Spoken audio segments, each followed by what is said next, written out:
In this tutorial, we're going to be looking at room data finishes. So if we look at our female staff change, room data finishes, we can see that we have finishes information to be applied to this room.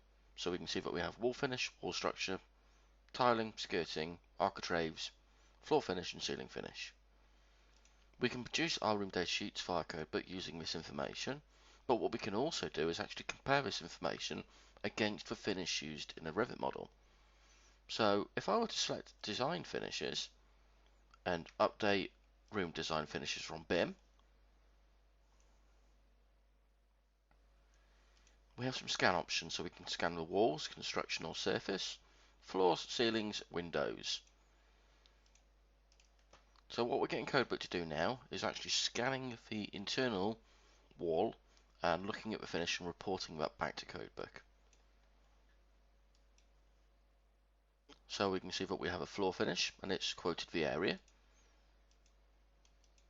a wall finish, and we can also see it's quoted an area and a length, and window finish as well if we had that in this room. So if we look at the wall finish now, we can see that we've got an area for each finish applied to each wall, which will help in calculations later on. And what we can also do is compare this to our specified finish.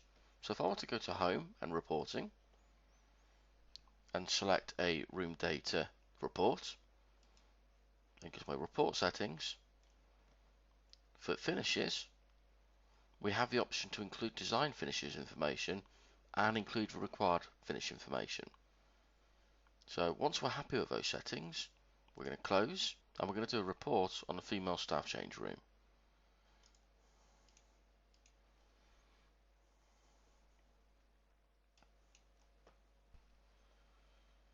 So we can see that report is finished now.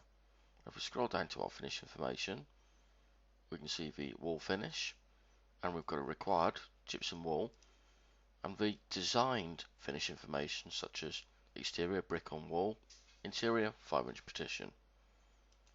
We can see the floor finish required, timber suspended floor,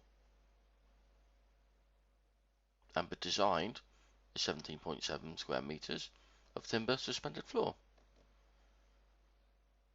That concludes this short tutorial on room data and design finishes. If you have any questions, please contact support at codebookinternational.com. Thank you.